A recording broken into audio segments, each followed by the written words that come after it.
Concept of tax base, क्या heading डालोगे? अच्छा जी, कॉन्सेप्ट ऑफ टैक्स बेस।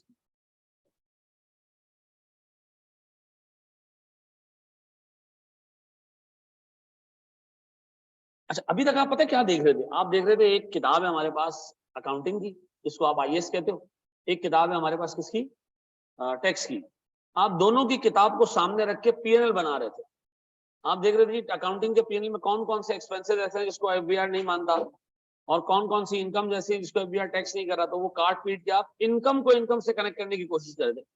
अब पहली दफा हम अकाउंटिंग के स्टैंडर्ड्स को सामने रखेंगे, टैक्स के ऑर्डिनेंस को सामने रखेंगे और कंपनी की बैलेंस शीट बनाने की कोशिश करेंगे। क्या बनाने की कोशिश करेंगे? बैलेंस शीट बनाने की। किन दो चीजों को सामने रखेंगे हम? अकाउंटिंग के स्टैंडर्ड्स को और टैक्स के ऑर्डिनेंस को। और क्या बनाएंगे हम? कंपनीज की balance sheet as per accounting records, as per tax record जैसा। अच्छा जी, गौर सुनना सर। सर एक वर्ड है बुक बेस। क्या है? Book base. बुक बेस का मतलब वैल्यू ऑफ एन एसेट और लायबिलिटी। मेरी वर्ड्स पर गौर करना। वैल्यू ऑफ एन एसेट और liability as per accounting records, ये क्या कहलाएगा? Book base. क्या चीज? वैल्यू ऑफ एन एसेट और liability as per accounting records. Sir फिर एक चीज है tax base. Value of an asset और liability as per tax records. Tax records किसके हिसाब से मेंटेन होते हैं? ऑर्डिनेंस के हिसाब से। अकाउंटिंग रिकॉर्ड किसके हिसाब से मेंटेन होते हैं? आईएएस के हिसाब से। इसका मतलब है सर अब हम बैलेंस शीट बनाने जा रहे हैं, हम देख रहे हैं अकाउंटिंग रिकॉर्ड से एक एसेट की क्या वैल्यू आ रही है एज पर आईएएस, और as per tax ordinance asset की क्या वैल्यू और लायबिलिटी की क्या वैल्यू, ऐसा। अच्छा जी, मुझे एक बात बताओ सर, जैसे पीपी है, पीपी का एक बुक बेस होगा, एक टैक्स बेस होगा, ऐसा। जैसे कोई लायबिलिटी है सैलरी पेबल, उसका एक बुक बेस होगा और एक टैक्स बेस होगा। जैसे हमारे पास इक्विटी है, रिटेन अर्निंग है, उसका एक बुक बेस होगा और नहीं होगा टैक्स बेस। मैंने क्या लिखा है? Tax base is the value of an asset और लायबिलिटी। इक्विटी का कोई टैक्स बेस नहीं होता। टैक्स बेस सिर्फ किसके होंगे? एसेट और लायबिलिटीज के। ठीक है जी। टैक्स वाला किसी भी ऐसे इवेंट को नहीं मानता जो एंटिटी स्पेसिफिक हो। आसान भाषा में तो क्या हो? एंटिटी स्पेसिफिक हो। वो कहता है जनरल बात करो, एंटिटी स्पेसिफिक कुछ भी हमने नहीं देखना। बोर्ड पे देखना मेरे बच्चों, अच्छे तरीके से एक सवाल देखना, एक छोटा सा इलस्ट्रेशन देखना। मुझे एक बात बताओ प्यारे बच्चों, मेरे पास एक एसेट है, मैंने खरीदा सर उसको, उसकी कॉस्ट है, ठीक है जी, अकाउंटिंग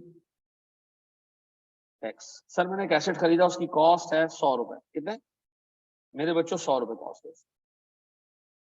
मैं कहूंगा उसकी कैरिंग अमाउंट या बुक बेस 100 रुपए और उसका टैक्स बेस भी कितना है? 100 रुपए। एफबीआर को मैंने कहा भाई मैंने एक मशीन खरीदी है, 100 रुपए की खरीदी है, बिल दिखा दिया एफबीआर को। क्या एफबीआर कह सकता है ये 100 की नहीं, 100 की है? तो उसका मतलब है बुक्स में मेरे एसेट की वैल्यू अकाउंटिंग के हिसाब से भी 100 और टैक्स के हिसाब से भी 100। डन। अच्छा, अकाउंटिंग वाला कह रहा है इस एसेट की यूजफुल लाइफ हमारी नजर में 4 साल 5 साल। कितने? 5 साल। टैक्स वाला कह रहा है भाई हमारी बुक्स में इस तरह के सारे एसेट्स की लाइफ होती है 4 साल। टैक्स के हिसाब से 4, अकाउंटिंग के हिसाब से 5। डन। अकाउंटिंग वाले ने डेप्रिसिएशन बुक किया पहले साल के एंड, कितने का? 20 का, 5 साल की लाइफ के हिसाब से। टैक्स वाले ने बुक किया कितना? 25 का। ऐसा। अब बताओ मेरे बच्चों, मेरे पास पहले साल का अकाउंटिंग का एक्सपेंस है 20, टैक्स का एक्सपेंस कितना है? 25। अकाउंटिंग का एक्सपेंस कम तो अकाउंटिंग का प्रॉफिट ज्यादा, टैक्स का एक्सपेंस ज्यादा तो टैक्स का प्रॉफिट कम। अकाउंटिंग का प्रॉफिट जब भी ज्यादा, डिफरेंस टैक्सेबल, तो डेफर्ड टैक्स एक्सपेंस और डेफर्ड टैक्स लायबिलिटी। अज्यूम करो मेरे पास रेट है 30% का, डेफर्ड टैक्स एक्सपेंस और डेफर्ड टैक्स लायबिलिटी कितने से? 1.5 से। पहला साल खत्म। पहले साल पे इस एसेट की वजह से, किसकी वजह से? इस एसेट की वजह से कितने रुपए का टैक्सेबल डिफरेंस क्रिएट हुआ? ₹5 का। कितने का टैक्सेबल डिफरेंस क्रिएट हुआ? ₹5 का। इस टैक्सेबल डिफरेंस में हमने क्या बुक किया? डेबिट टैक्स एक्सपेंस और डेबिट टैक्स लायबिलिटी। ऐसा पहला साल खत्म हो गया, पहले साल के एंड पे इसकी वैल्यू बची 80, इसकी वैल्यू बची 75। क्या मैं कह सकता हूँ अकाउंटिंग और टैक्स बेस में, अकाउंटिंग और टैक्स बेस में अकाउंटिंग बेस 80 है और टैक्स बेस 75 है। सेकेंड ईयर का डेप्रिसिएशन आया, फिर 20 और 25, 30%, ठीक है। फिर 20 और 25 कितना? 60 और 50। फिर मेरे बच्चों मेरे पास ₹5 का मजीद फर्दर डिफरेंस इस साल भी क्रिएट हुआ। कितने का? 5 का। अभी भी मेरा टैक्स डेप्रिसिएशन ज्यादा है तो मेरा टैक्स प्रॉफिट कम, अकाउंटिंग का प्रॉफिट ज्यादा, अकाउंटिंग का प्रॉफिट ज्यादा, तो मजीद डेफर्ड टैक्स एक्सपेंस और मेरी लायबिलिटी बढ़ के कितनी हो गई? 3। कोई पूछे इस साल कितने का डिफरेंस ओरिजिनेट हुआ है, क्या जवाब दूंगा? ₹5 का। अब तक कितने का डिफरेंस ओरिजिनेट हुआ? ₹10 का। अब तक कितने रुपए का? अब तक कितने रुपए का डिफरेंस ओरिजिनेट हुआ? 10 का। और ₹10 पे अब तक डेफर्ड टैक्स लायबिलिटी बुक हुई है कितने की? Deferred tax liability balance sheet का आइटम है, पीएनएल का आइटम है? बैलेंस शीट का आइटम है। मुझे बताओ सर बैलेंस शीट पे अब तक कितने रुपए का डेफर्ड टैक्स लायबिलिटी बुक हो चुका है? ₹3 का। और इसकी वजह क्या है कि अब तक इस एसेट पे कितने रुपए के डिफरेंस आ चुके हैं? ₹10 का। ऐसा फिर बताओ मेरे बच्चों, मैंने फिर थर्ड ईयर का डेप्रिसिएशन बुक किया, कितने जी? 20। बताओ फर्दर इसमें कितने रुपए का डिफरेंस ओरिजिनेट हुआ? ₹5 का। फर्दर इस पे मैंने डेबिट टैक्स एक्सपेंस बुक किया और डेबिट टैक्स लायबिलिटी बुक की। अब मेरा एक सवाल है, अब तक कितने रुपए का डिफरेंस इस एसेट पे आ चुका है? ₹15 का। अब तक इस एसेट पे कितने का डिफरेंस आ चुका है? ₹15 का। फॉर द ईयर कितने का डिफरेंस है? 5 का। एज एट कितने का डिफरेंस है? एज एट से तुम डेफर्ड टैक्स लायबिलिटी मैच करो, मैच हो रही है।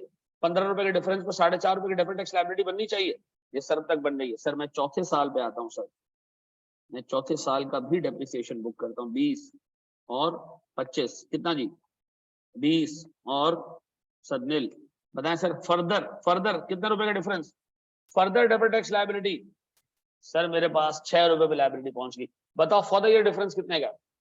5। एज ए डिफरेंस कितने का? 20। और एज ए डिफरेंस पे डेफर्ड टैक्स लायबिलिटी नजर आ रही है। इसका मतलब है डेफर्ड टैक्स लायबिलिटी रिफ्लेक्ट कर रही है एज ए डिफरेंस पे अब तक का total deferred tax. For the period आपके पास डिफरेंस कितने का है? 5 का। और उसको रिफ्लेक्ट कर रहा है deferred tax expense.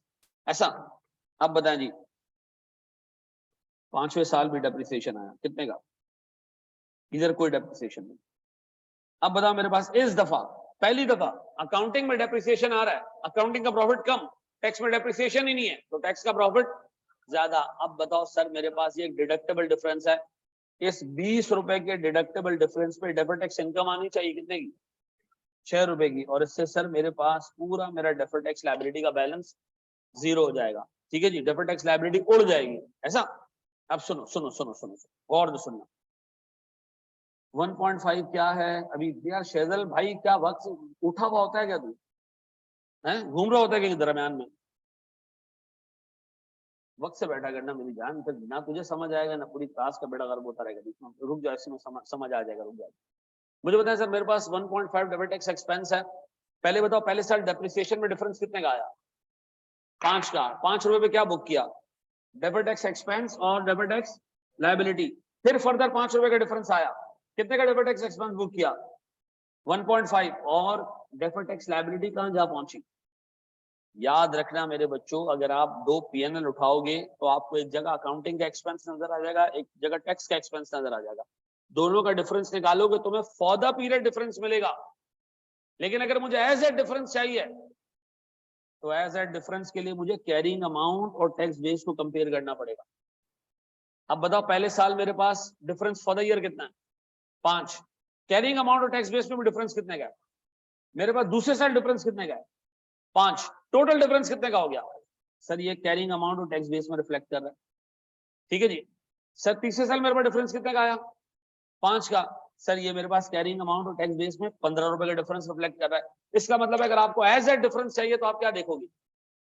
Carrying amount और tax base. For the period difference चाहिए तो आप क्या करोगे? अकाउंटिंग एक्सपेंस और टैक्स एक्सपेंस देखोगे। ऐसा मुझे बताओ सर अगर मुझे एज ए डिफरेंस देखना है तो मैं तीसरे साल के एंड में देखूं तो मुझे ₹40 का कैरिंग अमाउंट नजर आ रहा है, इसका मतलब है टैक्स वाले ने, अकाउंटिंग वाले ने अब तक डेप्रिसिएशन बुक किया 60 का, और टैक्स में मुझे नजर आ रहा है 25 रुपए का कैरिंग अमाउंट, टैक्स बेस ने 25 रुपए की नजर है, इसका मतलब है टैक्स वाले ने ज्यादा डेप्रिसिएशन बुक किया, अकाउंटिंग वाले ने डेप्रिसिएशन कम बुक किया, टैक्स वाले ने डेप्रिसिएशन ज्यादा बुक किया। तो मुझे एक बात बताओ, अगर टैक्स वाले ने डेप्रिसिएशन ज्यादा बुक किया हिस्टोरिकली, तो टैक्स का प्रॉफिट पिछले सालों में कम रहा है, अकाउंटिंग का प्रॉफिट, और अकाउंटिंग का प्रॉफिट जब भी ज्यादा होगा हमें क्या करना है सर, डेफर्ड टैक्स एक्सपेंस और डेफर्ड टैक्स लायबिलिटी बुक करनी है, ऐसा है।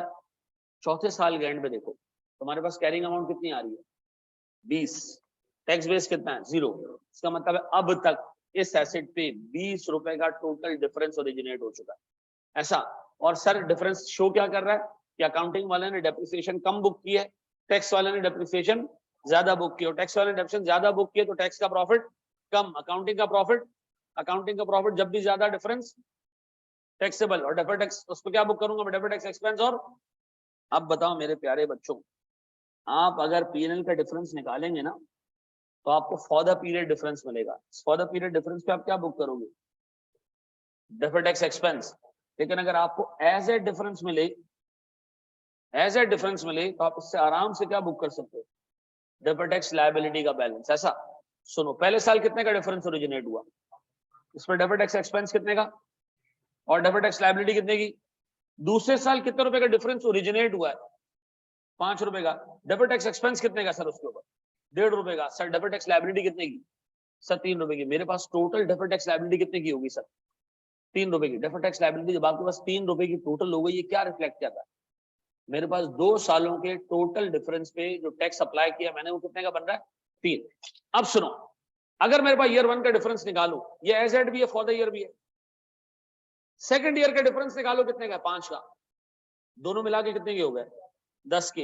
एज एड डिफरेंस कितने का है, एज एड डिफरेंस कितने का है, 10 का। फॉर द ईयर कितने का है, एज एड डिफरेंस पे आपको डेफर्ड टैक्स लायबिलिटी नजर आ रही होगी, ठीक है जी। फॉर द ईयर डिफरेंस पे आपको डेफर्ड टैक्स एक्सपेंस नजर आ रहा होगा, ऐसा।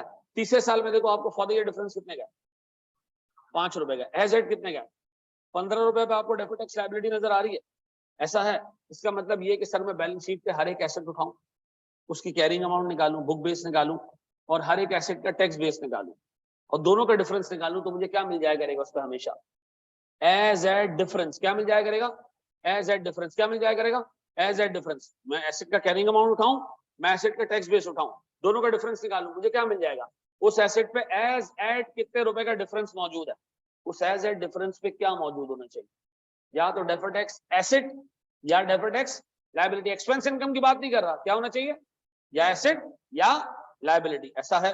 अब बताओ आइंदा के बाद अगर मुझे फॉर द ईयर डिफरेंस निकालना है तो मैं एक्सपेंसेस को देखूंगा, और अगर मुझे एज ए डिफरेंस निकालना है तो मैं एसेट और कैरिंग अमाउंट और टैक्स बेस को देखूंगा। एज ए डिफरेंस से मैंने करना क्या है, फॉर द ईयर डिफरेंस से मैंने करना क्या है, वो मैं एक स्टेप आगे जाके बता रहा हूँ। ये समझ आ गया, बताओ कैरिंग अमाउंट और टैक्स बेस निकालने का फायदा। कंपेयर करोगे आपको अब तक पता चल जाएगा इस एसेट के अगेंस्ट कितने रुपए का डिफरेंस आज तक ओरिजिनेट हुआ, ऐसा। सब मैं आपको छोटा सा सवाल पूछ रहा हूं, अभी लिखना नहीं, मुझे बताओ सर मेरे पास एक एसेट का कैरिंग अमाउंट है 50, टैक्स बेस है 20, क्या इंडिकेट कर रहा है, टैक्स वाले ने एक्सेलरेटेड बेसिस पर डेप्रिसिएशन अलाउ किया, तो इसका मतलब है हिस्टोरिकली टैक्स का डेप्रिसिएशन ज्यादा रहा है, हिस्टोरिकली अकाउंटिंग का डेप्रिसिएशन और हिस्टोरिकली अकाउंटिंग का प्रॉफिट ज्यादा रहा है, तो डिफरेंस कौन सा है, टैक्सेबल। टैक्सेबल डिफरेंस पे क्या क्रिएट होगा, डेफर्ड टैक्स लायबिलिटी और एक्सपेंस, ऐसा। इसका मतलब ये कि सर एसेट का कैरिंग अमाउंट जब भी ज्यादा होगा, किससे, टैक्स बेस से, इट इंडिकेट्स के हिस्टोरिकली इस एसेट पे डेफर्ड टैक्स लायबिलिटी बुक हुई हुई, अब तक इस एसेट पे क्या बुक हुआ होगा, डेफर्ड टैक्स लायबिलिटी बुक हुई होगी, ऐसा है। तो आइंदा के बाद सर जब भी मैं कैरिंग अमाउंट देखूं एसेट का ज्यादा है और टैक्स बेस कम है, इसका मतलब है टैक्स वाले ने ज्यादा तेजी से डेप्रिसिएशन अलाउ किया, और अगर ज्यादा तेजी से डेप्रिसिएशन अलाउ किया है तो टैक्स का प्रॉफिट पास्ट में कम रहा है, और अगर टैक्स का प्रॉफिट पास्ट में कम रहा है तो अकाउंटिंग का प्रॉफिट पास्ट में, और अकाउंटिंग का प्रॉफिट जब भी ज्यादा होता है हम उस पर क्या बुक करते हैं, डेफर्ड टैक्स एक्सपेंस और डेफर्ड टैक्स लायबिलिटी। ये बात समझ आती है। अब बताओ आइंदा के बाद अगर एग्जामिनर आपसे क्या फॉर द ईयर डिफरेंसेस पर डेफर्ड टैक्स बुक करके दो, क्या करोगे, डिफरेंसेस पर डेफर्ड टैक्स बुक करके दो, क्या करोगे, दोनों के पीएनएल उठा के देख लोगे। अगर वो आपसे कहता है जी मुझे एज एड पे डेफर्ड टैक्स लायबिलिटी निकाल के दो, तो अब याद रखना एग्जाम के हर सवाल की पहली रिक्वायरमेंट होती है आप फॉर द ईयर डिफरेंसेस से डेफर्ड टैक्स एक्सपेंस कैलकुलेट करें। और हर सवाल की सेकंड रिक्वायरमेंट होती है कि आप बैलेंस शीट पे मौजूद एसेट और लायबिलिटी के डिफरेंस से डेफर्ड टैक्स एसेट और लायबिलिटी का अमाउंट निकाल के दो। ऐसा 2 रिक्वायरमेंट होती है डेफर्ड टैक्स के तमाम सवालों में। पहले सवाल में होता है वो कहता है जी फॉर द पीरियड डिफरेंसेस से मुझे डेफर्ड टैक्स एक्सपेंस निकाल के दो, और सेकंड पे क्या होता है कि आप मुझे डेफर्ड टैक्स एसेट और लायबिलिटी का बैलेंस भी निकाल के दो एज एट डिफरेंसेस पे। तो पहले रिक्वायरमेंट के लिए तो लोग पीएनएल यूज करते हैं, सेकंड रिक्वायरमेंट के लिए क्या यूज करते हैं, बैलेंस शीट यूज करते हैं। मैं आपको कहूंगा सर एक ऐसी टेक्निक सीखो जिसमें दोनों रिक्वायरमेंट के लिए एक ही डेटा और वो है बैलेंस शीट। ठीक है जी, आप पीएनएल अप्रोच यूज नहीं करेंगे, ठीक है जी, सिखाऊंगा आपको पीएनएल अप्रोच, लेकिन आपका हर सवाल बैलेंस शीट अप्रोच से सॉल्व हो जाएगा, आराम से सॉल्व हो जाएगा। ठीक है जी, आपको बार बार वर्किंग 2 दफा वर्किंग करने की जरूरत नहीं पड़ेगी। अच्छा ICAP के एग्जामिनर ने स्टैंडर्ड सोल्यूशन में बार बार ये टेक्निक सिखाई है लोगों को, लेकिन मैं अभी भी देखता हूँ गधे जो है वो पीएनएल अप्रोच लेके चल रहे होते हैं आधे सवाल के लिए, फिर आधे सवाल के लिए वो गधेड़े जो है उस पर आ जाते हैं बैलेंस शीट अप्रोच, बेड़ा गर्क कर दो। ठीक है, रेफर कर सकते, कोई मसले वाली बात नहीं, ऐसा है। अच्छा जी सर, कल जो सवाल दिया था वो पीनल अप्रोच थी, हाँ पीनल अप्रोच थी, क्योंकि हम दोनों के पीनल को ही देख रहे थे, हमने बैलेंस शीट को तो देखा ही नहीं ना। कल के सवाल में मैंने क्या दिया था आपको, sales, cost of sales, operating expenses, bad debts, क्या मैंने उसको बैलेंस शीट की कोई फिगर दी? नहीं दी ना। अच्छा अब सर तमाम लोग ना इसको पहले कॉपी करें, फिर मैं आपको एग्जैक्ट एग्जाम का सवाल बताता हूँ ताकि आपके जहन में बैठ जाए कि पेपर में सवाल आता कैसे।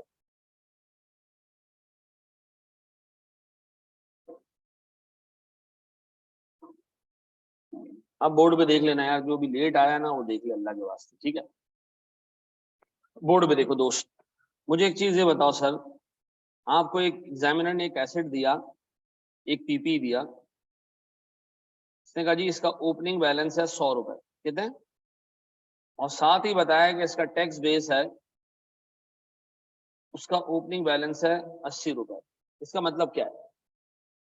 इसका मतलब ये है कि भैया अकाउंटिंग में वैल्यू ज्यादा आना इंडिकेट कर रहा है कि अकाउंटिंग में अब तक डेप्रिसिएशन कम बुक हुआ है, और टैक्स बेस कम आना इंडिकेट कर रहा है कि टैक्स वाले ने डेप्रिसिएशन ज्यादा अलाउ की है।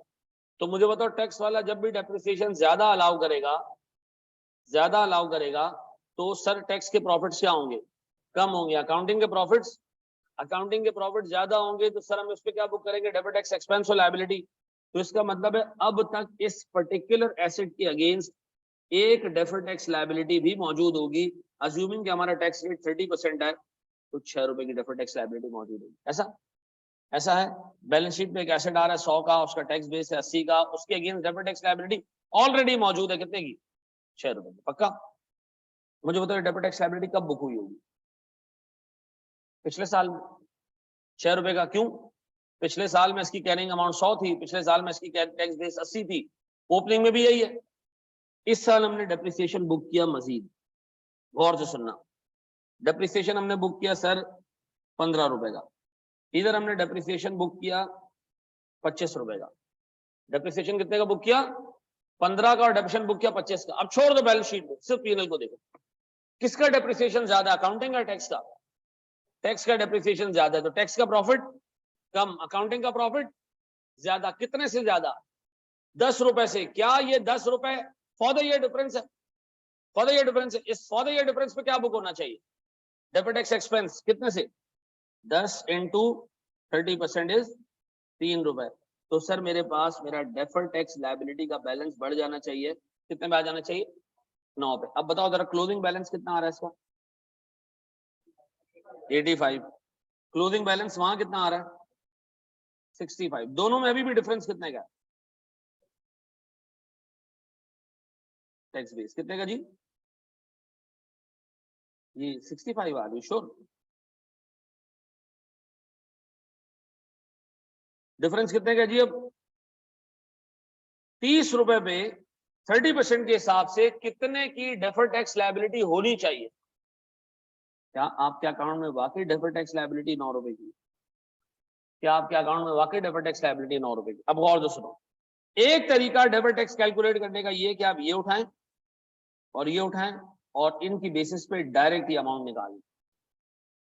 दूसरा तरीका क्या है कि आपको ओपनिंग बैलेंसेस दिए हुए, आप उससे ओपनिंग डेफर्ड टैक्स लायबिलिटी निकाल लें, और जो आपको क्लोजिंग बैलेंसेस दिए हुए आप उससे क्लोजिंग डेफर्ड टैक्स लायबिलिटी निकाल, और दोनों के डिफरेंस से आप डेफर्ड टैक्स एक्सपेंस निकाल लें, ऐसा।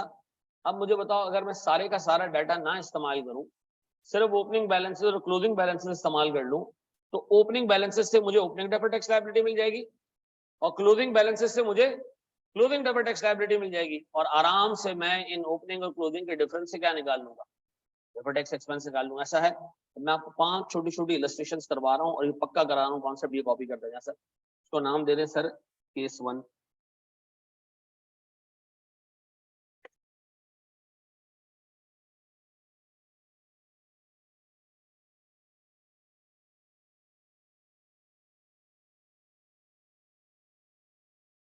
अठारह मार्क्स का लास्ट टाइम सवाल आया, एवरेज 18 से 20 मार्क्स का सवाल आता है इसी सवाल पे proper. Consolidation, deferred tax, lease, और टू सम एक्सटेंट तुम्हारे पास जो है वो IFRS 9 और 15, ये 5 स्टैंडर्ड्स कवर्ड हैं आपके 60-65 नंबर पेपर में कवर्ड। ठीक है जी, IS1 के नोट आएंगे 10 नंबर के, लेकिन बाकी चीजें अगर कवर कर ली हैं तो IS1 बंदा कर ही लेगा कुछ कुछ।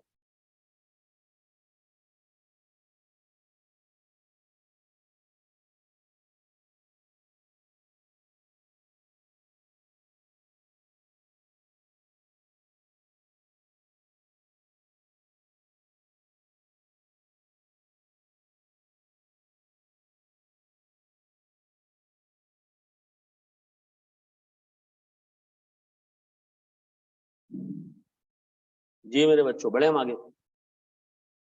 अच्छा जी, अब आओ जरा,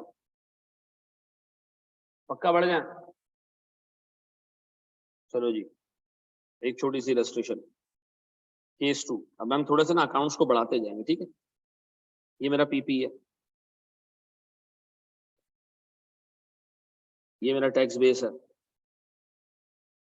ओपनिंग बैलेंस है सर इस पे 150 का, इस पे ओपनिंग बैलेंस है 100 रुपए का। ठीक है जी, अब मैं आपको दे रहा हूँ transactions. Number 1, accounting depreciation 50, tax depreciation 62। ठीक है जी, फिर हमारे पास सर एसेट्स हमने अक्वायर किए 220 रुपए के, कितने के?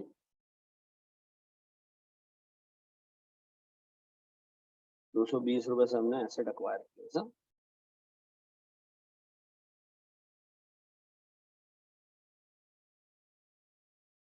अब मेरा एक सवाल है सर, मुझे आपने डेफर्ड टैक्स लायबिलिटी का अकाउंट बना के दो, शाबाश बनाओ, खुद बनाओ। ओपनिंग बैलेंस निकालो, उसका क्लोजिंग बैलेंस निकालो। एक्विजिशन अकाउंटिंग में भी वही होगी, टैक्स में भी वही होगी। हाँ,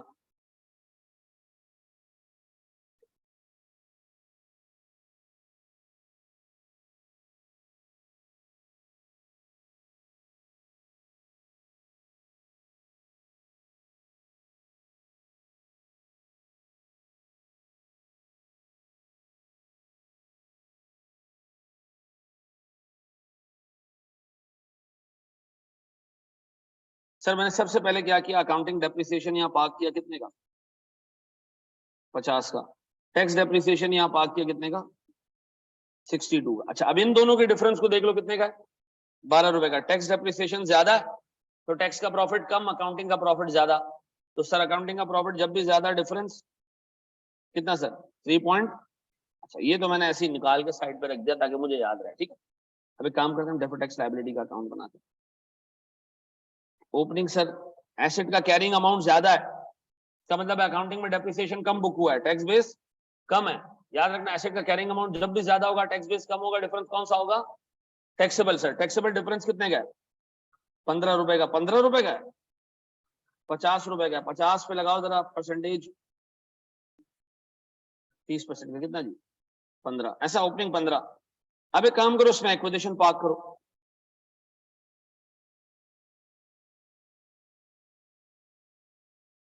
क्लोजिंग बैलेंस निकालो इसका, 320 टू 258। तो 320 और 258 निकालो डिफरेंस।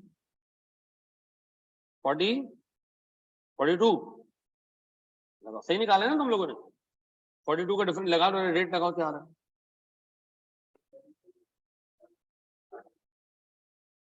कितना है?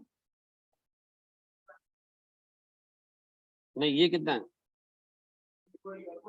62 है यार। तो तुम लोग बताओ ना यार प्यारे बच्चों, मैं तो गरीब मानू। 18 पॉइंट। अच्छा आपने ओपनिंग निकाला, आपने क्लोजिंग निकाला, दोनों का डिफरेंस भी कितना आ रहा है? ये डेफर्ड टैक्स एक्सपेंस है कितने का? तो 3.6 आपने पीएनएल अप्रोच से भी निकाला, 3.6 आपने बैलेंस शीट अप्रोच से भी निकाल लिया। पक्का? पक्का होता जा रहा है। अब बताओ सर हम कौन सी अप्रोच यूज करेंगे? बैलेंस शीट अप्रोच यूज करेंगे। कमांड उस पर भी होनी चाहिए, कमांड उस पर भी होनी चाहिए, लेकिन यूज हम क्या करेंगे? Balance sheet approach. Opening balance निकालोगे, क्लोजिंग निकालोगे, दोनों के डिफरेंस से डेफर्ड टैक्स। ऐसा बड़े स्टेप आ गया नहीं है, बस जरूरत ही नहीं है। बताओ। अच्छा इसकी बात करो, ये काम आपने पेपर में नहीं करना, नहीं करना, क्योंकि अभी हम आगे ऐसे सवालात देखेंगे जिसमें काम नहीं हो रहा होगा। ओपनिंग और क्लोजिंग निकाल लेना, दोनों के डिफरेंस से क्या निकाल लेना? डेफर्ड टैक्स का चार्ज निकाल देना, कहानी खत्म। पक्का? देखो मैं फिर रिपीट कर रहा हूँ, मैं मेरे ना ये जो 16 साल से पढ़ाने का एक्सपीरियंस है ना, इसका फायदा ये कि मैं 16 सालों के सारे पेपर्स प्रैक्टिकली देखे जब हुए हैं वो पेपर, ठीक है। और मैंने एग्जामिनर का रवैया देखा है। जब उसको लगने लगता है ना कि बच्चा पीएनएल अप्रोच से सिर्फ ये अकाउंटिंग और टैक्स डेप्रिसिएशन का डिफरेंस लगा के डेफर्ड टैक्स बुक किए जा रहा है, उसने काम किया कि यार एक काम करो जरा बैलेंस शीट अप्रोच से सवाल पूछो। उसने ऐसे सवाल पूछने शुरू किए जो सिर्फ बैलेंस शीट अप्रोच से सॉल्व हो सकते हैं। ट्रांजैक्शन ही नहीं दी उसने। एसेट और लायबिलिटी का ओपनिंग और क्लोजिंग बैलेंस दिया, बोला भाई निकालो इससे डेफर्ड टैक्स। ओपनिंग से ओपनिंग डेफर्ड टैक्स निकालो, क्लोजिंग से क्लोजिंग डेफर्ड टैक्स निकालो, और दोनों के डिफरेंस पे चार्ज निकाल लो। उसके बाद लोगों ने रट्टा मारना शुरू कर दिया बैलेंस शीट अप्रोच से। अब उसने सवाल में दोनों चीजें डाली। वो पहले पार्ट में कहता है जनाब मुझे जरा एक्सपेंस निकाल के दे दो डेफर्ड टैक्स, और दूसरे पार्ट में कहता है ओपनिंग और क्लोजिंग डेफर्ड टैक्स लायबिलिटीज का बैलेंस निकाल। ऐसा तो मैं तुम्हें एक छोटी चीज बताता हूँ।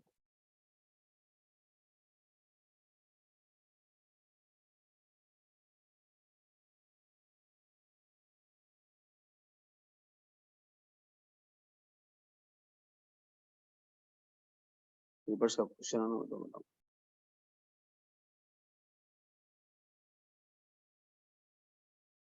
ये पुराने जमाने के पेपर्स, नोट बना के दो, ठीक है जी।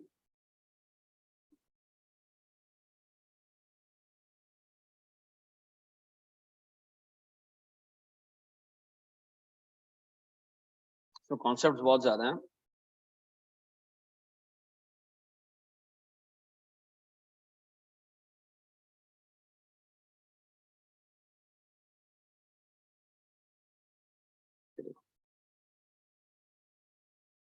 पहले पार्ट में क्या है जनाब? पहले पार्ट में क्या है? कहा पहले आप टैक्स का नोट बना दें। दूसरा पार्ट क्या मांगा? एज एट 19 और 18। कहा ओपनिंग और क्लोजिंग डेफर्ड टैक्स एसेट और लायबिलिटी निकाल के दे दो, 5 नंबर और 11 नंबर। ऐसा आगे ऐसे आपको लाइन से सारे सवाल इसी तरह के।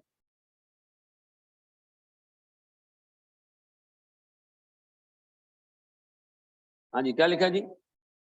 प्रिपेयर अ नोट और डेफर्ड टैक्स एसेट और लायबिलिटी, और फिर उसके बाद सर एसेट और लायबिलिटी का जो है वो 18 और 19 का वो बना के दें, ठीक है जी। फिर हमारे पास क्या आ रहा है सर?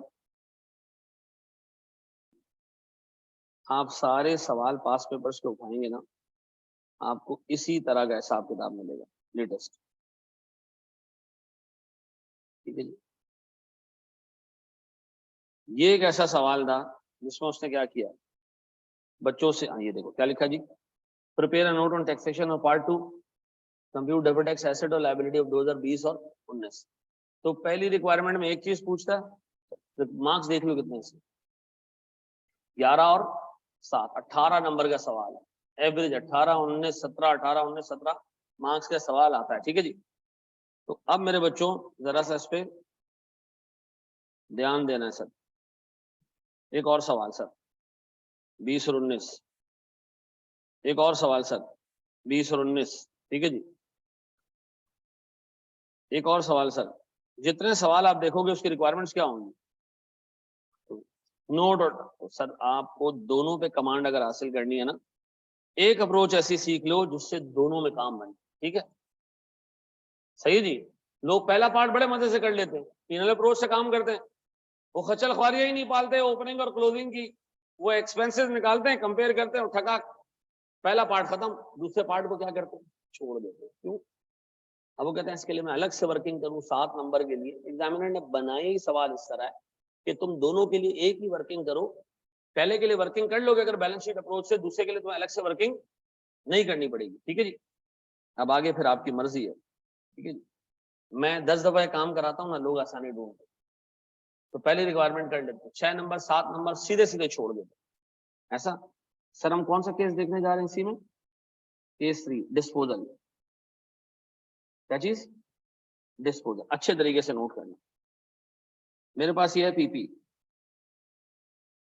ओपनिंग 100 रुपए, ये इसका टैक्स बेस,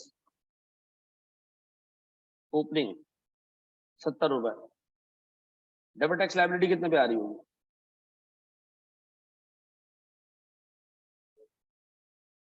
30% का रेट है, 30 रुपए पे नहीं आएगी, नशे ही हो इनका। डिफरेंस डेबिट टैक्स लायबिलिटी नहीं होता, डिफरेंस पे रेट लगाना होता है जी। 9 रुपए आएगी, वेरी गुड। ऐसा है, सुनो जरा गौर से, डेबिट टैक्स लायबिलिटी कितने की मौजूद है? कितने की मौजूद है? 9 रुपए की। अज्यूम करो ये एसेट हमने अभी के अभी बेच दिया और हमने इसको बेचा सर 150 रुपयों में। कितने में? 150 रुपयों में। मुझे बताओ ये एसेट पीपी का खत्म, पीपी का अकाउंट बंद, टैक्स बेस का अकाउंट बंद। मेरा एक सवाल है, अकाउंटिंग गेन कितना है? 50 का। टैक्स गेन कितना है? कौन सा गेन ज्यादा है?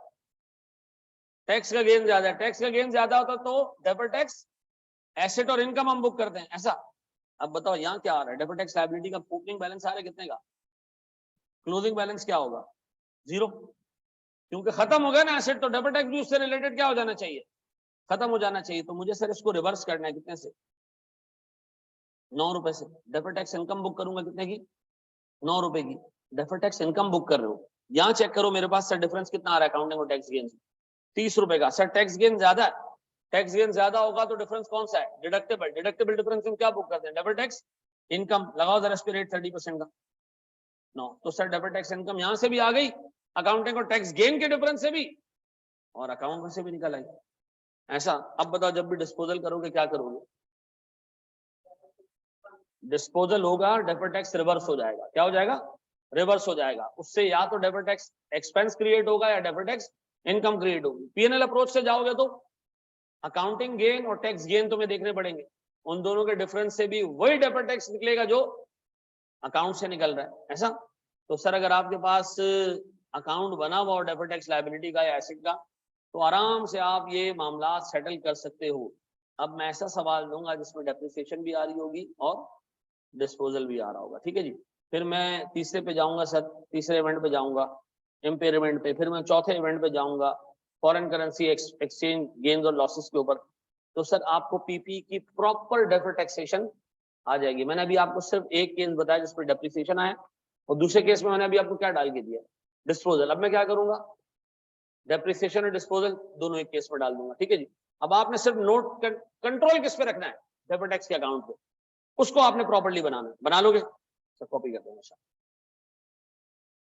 थर्ड केस में हमने किया ये मेरे बच्चे कि हमारे पास डेफर्ड टैक्स लायबिलिटी थी 9 रुपए की, जब हमने एसेट बेचा तो डेफर्ड टैक्स लायबिलिटी रिवर्स कर दी, क्योंकि एसेट खत्म तो डेफर्ड टैक्स लायबिलिटी भी खत्म, और जब डेफर्ड टैक्स लायबिलिटी खत्म तो कितने रुपए का गेन आ गया सर? 9 रुपए का।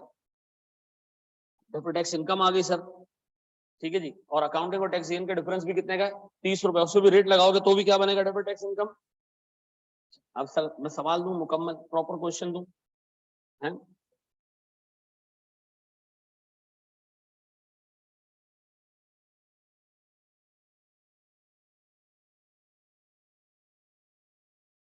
जी हो गया। अच्छा अब आओ जरा इसको एक सेट पैटर्न से देख लो। देखो मैं एक बना रहा हूं सर, एक तरफ बेटा प्लीज बोर्ड पे लिखना, आप एग्जाम व्यू पॉइंट से हम चीजें देखना शुरू कर रहे हैं। हम एक तरफ कैलकुलेट करेंगे करंट टैक्स और दूसरी तरफ हम कैलकुलेट करेंगे क्या चीज, डेफर्ड टैक्स। ऐसा बोर्ड पे लिखना। करंट टैक्स में मेरे पास सबसे पहले है अकाउंटिंग प्रॉफिट, कितने का? 1000 रुपए का। ऐसा, अब आपके सामने दो अकाउंट्स बने हुए। मेरे बच्चों प्लीज बोर्ड पे देखो, सारी चीजें 2 मिनट के लिए छोड़ दो। सर इसमें सबसे पहले आएगा डेप्रिसिएशन, कितने का?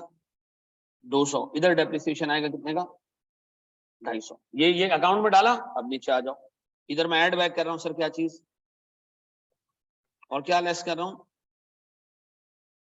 कितना ऐड बैक कर रहा हूँ? अकाउंटिंग टैक्स ऑप्शन माइनस कर रहा हूँ, कितना? 250। बस दो काम कर लिए, ऊपर चले जाओ वापस अकाउंट में। अब और क्या जी इस अकाउंट के अंदर? डिस्पोजल। डिस्पोजल कितने की सर? कैरिंग अमाउंट कितनी डिस्पोज एसेट? 50। इधर डिस्पोज एसेट की कैरिंग अमाउंट कितनी है? 30। ठीक है जी। अब बताओ इस डिस्पोजल पे अकाउंटिंग गेन आया होगा कितने का? 15 का अकाउंटिंग गेन आया होगा। ऐसा अकाउंटिंग गेन आया होगा, क्या करूं उसको? हटा दें सर। अकाउंटिंग गेन को टैक्स नहीं करता है एफबीआर। किसको टैक्स करता है सर फिर? टैक्स गेन को टैक्स करता है सर। हटा दें, कितने का जी? 15। टैक्स गेन कितना है? ऐसा वापस ऊपर चले जाओ अकाउंट। जो चीज यहां पोस्ट करते जाओगे, अगर उनमें डिफरेंस है, अगर उनमें डिफरेंस है तो सर इस वर्किंग के अंदर आएगा। अब बताओ उसके बाद क्या है हमारे पास? एक्विजिशन कितने की है? तो कोई डिफरेंस है इनमें? मैं कुछ नहीं कर रहा सर। अब बताओ क्लोजिंग बैलेंस कितना है? 520। और इधर ये 650। और ये कितना? 520। पक्का ऐसा ही है मेरे बच्चों? नहीं लिखो, 2 मिनट के लिए नहीं लिखो, रुको। इसको टोटल करो, कितना आ रहा है? 900। इस 970 पे मेरे प्यारे बच्चों टैक्स लगाओ 30% का, कितने का? 291। ये क्या है मेरा? Current tax expense. अब बताओ डेफर्ड टैक्स के लिए हम एक वर्किंग करने जा रहे हैं। Carrying amount, tax base, difference, deferred tax. ठीक है जी। Carrying amount, tax base, difference, deferred tax. ऐसा ये डेफर्ड टैक्स एसेट भी हो सकता है, लायबिलिटी भी हो सकती है। ठीक है जी। ये है मेरे पास ओपनिंग, ये है मेरे पास क्लोजिंग। बताओ मेरे पास एक ही एसेट है इसमें, पीपी। कैरिंग अमाउंट कितना था शुरू में? 500 और 400। ऐसा सर मेरे पास कैरिंग अमाउंट ज्यादा है, तो उसका मतलब है अकाउंटिंग वाले ने डेबिशन कम बुक किया है, तो अकाउंटिंग का प्रॉफिट ज्यादा है, तो सर डिफरेंस टैक्सेबल है। इस टैक्सेबल डिफरेंस पर डेबिट टैक्स लायबिलिटी आनी चाहिए कितने की? 30 की। ऐसा क्लोजिंग बताओ कितना है? 650। टैक्स बेस कितना है? 520। डिफरेंस कितने का है? 130 का। इस 130 पर डेबिट टैक्स एक्सपेंस निकालो, लायबिलिटी निकालो, कितना? 39। बोर्ड पे देखते रहना। यहां पर अभी लाइन से ना एसेट्स आते जाएंगे, इधर अब इनकम रिसीवेबल्स आता जाएगा, बैड डेट्स आता जाएगा। एक पेपर में मैक्सिमम 4 एसेट्स को टेस्ट कर, और 20 नंबर 18 नंबर आपको दे देता है। 4 चीजें बस। पीपी टेस्ट करेगा, इनकम रिसीवेबल, ग्रेचुटी और एक कोई चीज डाल देगा और साथ। 4 से 5 नहीं होंगे, बहुत 18-20 मार्क्स का सवाल होता है उसमें 5 हो जाते हैं। ठीक है जी। तो इसका मतलब है आपने हर एक एसेट का एक अकाउंट ही बनाना है, और नीचे आपने डेबिट टैक्स की वर्किंग करनी है, और ऊपर आपने क्या करना है? करंट टैक्स की वर्किंग करनी है। अब हम जितने सवाल आगे करते जाएंगे, सब में हम यही काम करते जाएंगे, और फिर इसके बाद जब हम पास पेपर्स उठाएंगे, तो हम पास पेपर्स में सवाल को अटेम्प्ट करने के लिए हमें फॉर्मेट अब याद करने की जरूरत नहीं, हमारा हाथ इसी पे पक्का हो चुका होगा। बताओ मेरे पास ओपनिंग डेबिट टैक्स लायबिलिटी कितनी है? 30। क्लोजिंग कितनी है? अब बताओ डेफर्ड टैक्स एक्सपेंस आया कितने का? 9 रुपए। कितने का? 9 रुपए। टोटल 9 रुपए का एक्सपेंस। अब आओ बोर्ड पे, बोर्ड पर वगैरह बताओ मेरे बच्चों, मेरे पास टैक्स ऑन अकाउंटिंग प्रॉफिट कितने का? 1000 इंटू 30% इज 300। ऐसा करंट टैक्स एक्सपेंस कितने का? डेफर्ड टैक्स एक्सपेंस कितने का? क्या ये मिला जुला और हिला के बराबर आ रहा है? ऐसा है। अब अल्लाह के वास्ते इस वर्किंग से दूर मत हटना। आपने जितने भी काम करने, अकाउंट बनाते जाओगे, करंट टैक्स की वर्किंग अलग अपडेट करोगे, डेफर्ड टैक्स की नीचे वर्किंग अलग अपडेट करोगे। अब मैं आपको लाइन से एक चीज इसमें ऐड करता जा रहा हूँ, पक्का? इसको कॉपी करते जाओ। चलो जी, बड़े हम आगे दोस्त। सच्ची बात करना, अब मैं मुनाफकत करूँ, आप देखो तुम लोग के लिए जान मार रहा हूँ। वो अलग बात है, ठीक है ना। बोर्ड पे देखो दोस्त, मुझे एक चीज बताओ अगेन, सुनो मेरा एक सवाल है। एक एसेट मैंने खरीदा, ICE 21 याद करो, मैंने एक एसेट खरीदा पीपी $100 का, कितने का? मैंने एंट्री पास की, पीपी डेबिट $100 और $1 है 200 रुपए का। एंट्री क्या पास की? 20,000 और पेबल क्रेडिट कितने से? 20,000 से। हाँ केस हो रही, ठीक है। कितने से मैंने डेबिट किया? 20,000 रुपए से पीपी डेबिट और पेबल क्रेडिट, ठीक है जी। पेमेंट करने की टाइम आई तो सर ये 215 रुपए का हो गया था डॉलर। अब बताओ मैं क्या करूं? पेबल डेबिट $100 इंटू 200, 200 नहीं, पेबल तो 200 पे ही है ना। पेबल को एक काम करो, एंट्री ऐसे पास करो, पेबल तो ऐसे ही लिख दो ना, कितना जी? 20,000। फिर कैश क्रेडिट कितने से? $100 इंटू 215 कितने? 21,500। एक्सचेंज लॉस कितने का जी? 1,500। बताओ एक्विजिशन अकाउंटिंग में कितनी है? 20,000। टैक्स वाला कहेगा मेरी नजर में एक्विजिशन 21,500। टैक्स वाला कहेगा जो आपने एसेट के लिए पे किया मेरी नजर में वो एक्विजिशन है। और अकाउंटिंग वाला क्या कहेगा? तो मेरी नजर में तो एक्विजिशन की वैल्यू कितनी है? 20,000 है। तो सर मुझे एक बात बताओ, ऐसे एक डिफरेंस क्रिएट होगा इवन एक्विजिशन में भी, ऐसा? अब बताओ किस चीज को FBR कंसिडर नहीं कर रहा है एज अ लॉस? 1,500 को। वो कह रहा है भाई इसको मैं कैपिटलाइज कर रहा हूं, एसेट की वैल्यू में डाल रहा हूं और ओवर द पीरियड डेप्रिशिएट करूंगा। अकाउंटिंग वाला क्या कह रहा है? एक्सचेंज लॉस को अभी के अभी रिकॉर्ड कर रहा है, ऐसा है, इसकी वजह से डेफर्ड टैक्स बुक होना चाहिए। हाँ सर डिफरेंस आ जाएगा, या अकाउंटिंग के हिसाब से एक्सपेंस है, टैक्स के हिसाब से बाद में एक्सपेंस बनेगा, ऐसा है। अब बताओ, नहीं टैक्स के हिसाब से बाद में एक्सपेंस बनेगा ना, क्योंकि डेप्रिशिएट हो जाएगा ये, ऐसा। तो अकाउंटिंग के हिसाब से ये भी एक्सपेंस है, टैक्स वाला इसको कब अलाउ करेगा? बाद में। तो इसका मतलब ये टेम्परेरी डिफरेंस है, ठीक है जी। तो इस वक्त अकाउंटिंग का प्रॉफिट कम है क्योंकि अकाउंटिंग में एक्सपेंस बुक हो गया। टैक्स का प्रॉफिट ज्यादा है, तो उस पर आपने क्या बुक करना है? डेफर्ड टैक्स एसेट और इनकम, ऐसा। ये बात समझ आती है? तो एक्विजिशन में भी डिफरेंस आ सकता है, कब? सर जब एक्सचेंज लॉसेज कैपिटलाइज हुए हो टैक्स वाले की नजर में, ऐसा रहेगा बिल्कुल। तो नेट कर, हाँ सीधी, ठीक है। देखो मैंने आपको कहा था मुझे थोड़े बच्चे ऐसे चाहिए जो थोड़े पढ़ने वाले हो, ठीक है, भाग दौड़ वाले नहीं हो, ठीक है। तो अच्छा पढ़ा के दीजिए। ऑडिट की क्लास है, ऑडिट है, अच्छा चलो चलो, अच्छे बच्चे नहीं हो तुम लोग, आगे बढ़ो यार। बोर्ड पे देखो दोस्त, अब एक छोटा सा सवाल फिर सर आपको दे रहा हूँ। मैं कह रहा हूँ जी अकाउंटिंग प्रॉफिट है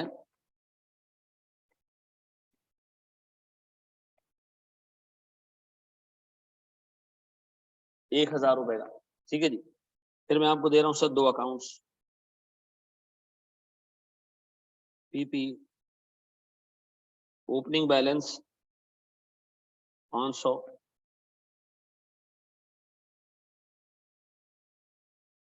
टैक्स बेस्ड ओपनिंग बैलेंस 410, ठीक है जी। अच्छा फिर मैं आपको दे रहा हूँ ट्रांजैक्शन,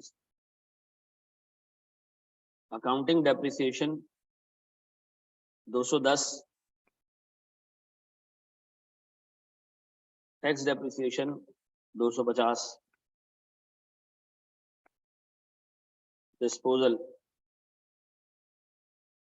डिस्पोजल पे कैरिंग अमाउंट 50 की, टैक्स बेस 40 का, और हमने इसको बेचा है 70 रुपए में। एक्विजिशन अकाउंटिंग के हिसाब से 500, टैक्स के हिसाब से 560, ठीक है जी। मुझे सर डेफर टैक्स और सारी चीजें कैलकुलेट कर देनी, शाबाश। टैक्स रेट 30% है,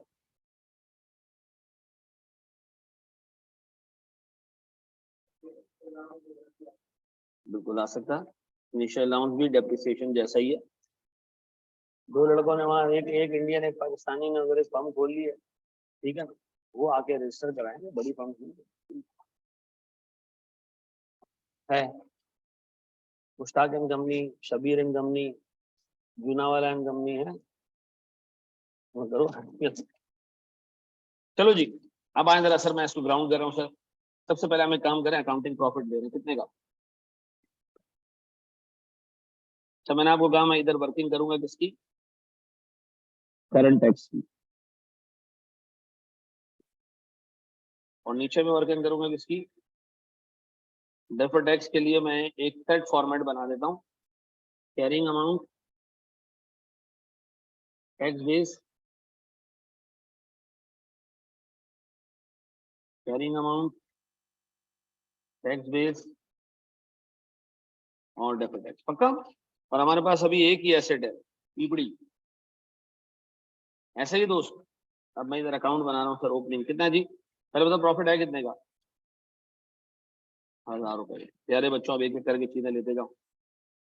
सबसे पहले मुझे बताओ सर, मेरे पास डेप्रिसिएशन है सर, मैं डेप्रिसिएशन यहाँ भी डाल रहा हूँ, डेप्रिसिएशन यहाँ भी डाल रहा हूँ, कितने की, 210 और 250। अब मैं इसको यहाँ एडजस्ट कर रहा हूँ, अकाउंटिंग डेप्रिसिएशन 210, टैक्स डेप्रिसिएशन 250, पक्का। चलो जी, फिर मेरे पास डिस्पोजल कितने का, 50, और डिस्पोजल कितने का, 40 का, ऐसा। अब बताओ सर, मेरे पास अकाउंटिंग गेन कितने का, 20 का, वो हटा रहा हूँ सर मैं इसमें, अकाउंटिंग गेन हटा रहा हूँ, कितने का, 20 का, टैक्स गेन 30 का, टैक्स गेन को ऐड कर दिया सर मैंने, और बस। अच्छा एक बात बताओ, एक सेकंड, एक छोटी सी चीज सुनो, अकाउंटिंग गेन और टैक्स गेन जितना भी हो, दोनों में फर्क 10 रुपए का ही होगा। क्यों, दोनों के कैरिंग अमाउंट में डिफरेंस कितने का, 10 का। अगर 70 रुपए का एसेट बेचे, अकाउंटिंग गेन कितना, 20 का, टैक्स गेन 70 रुपए की चीज बेची ना, अकाउंटिंग गेन कितने का, 20 का, टैक्स गेन कितने का, 30 का। अगर 80 की बेची होती सर, एक जगह 30 का आ रहा होता गेन, एक जगह 40 का आ रहा होता। 100 रुपए की बेची होती, एक जगह 50 का आ रहा होता, एक जगह 60 का आ रहा होता। ऐसा दोनों के गेन में डिफरेंस कितने का होता, किसका गेन ज्यादा होता, टैक्स वाले का इसलिए ज्यादा होता है कि टैक्स की कैरिंग अमाउंट कम है। ऐसा है तो तुम उसको जितने भी बेचो तो टैक्स का गेन ज्यादा आएगा। एग्जाम में वो तुम्हें सेलिंग प्राइस नहीं देगा, ये सेलिंग प्राइस नहीं देगा, वो खामोश रहेगा कि वो कहेगा एक एसेट बेचा है, उसकी कैरिंग अमाउंट इतनी, टैक्स बेस इतना था। तो तुम्हें पता होना चाहिए कि टैक्स गेन ज्यादा आया होगा, कितने का, आप यहाँ ऐड कर देते डायरेक्ट, एक्सेस टैक्स गेन, ठीक है जी। वो कभी भी नहीं देगा सेलिंग प्राइस, के दिमाग में रखना, ठीक है जी। अब बताओ उसके बाद, उसके बाद जी एक्विजिशन में मसला है, हाँ है, कितने का, इधर है 500, इधर,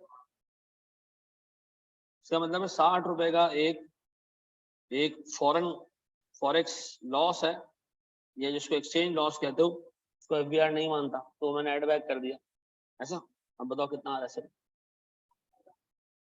कितनी, 1030, 1030 पे करंट टैक्स कितना बनता है, 10 नहीं सॉरी 339, 309, ऐसा। ये हमारा करंट टैक्स एक्सपेंस। फिर मैं सोचो इधर अगर आऊं मैं, पीपी पे क्या आ रहा है, कैरिंग अमाउंट टैक्स बेस, इसका क्लोजिंग बैलेंस कितना है। देखो टैक्स गेन हमेशा बेटा ज्यादा होगा, क्योंकि टैक्स की कैरिंग अमाउंट कम है, चाहे आप जिस भी रेट में बेचो, टैक्स का गेन 10 रुपए ज्यादा होगा अकाउंटिंग से। इधर पक्का। अच्छा, अब बोर्ड पे देखो, मेरे पास ओपनिंग कितना है जी, 500, टैक्स बेस कितना है, 410, कितना हो गया, 90 पे डेफर्ड टैक्स लायबिलिटी होनी चाहिए थी कितनी, 30% के साथ 27, क्लोजिंग में। अच्छा ये 680 है पक्का,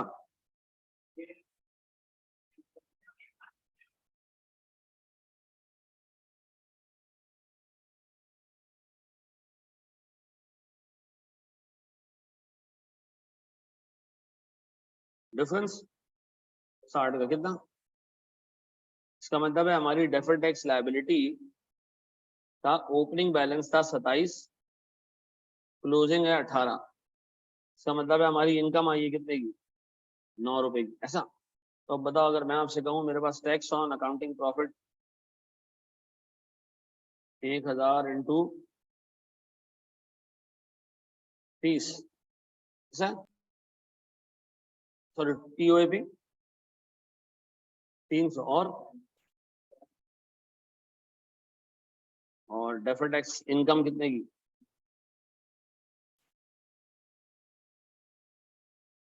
खलास। अब बताओ, अगर मैं आज आपको एक सवाल दूं जिसमें सब कुछ आ रहा हो, घर से कर लोगे पक्का? 2 सवाल दूंगा आज।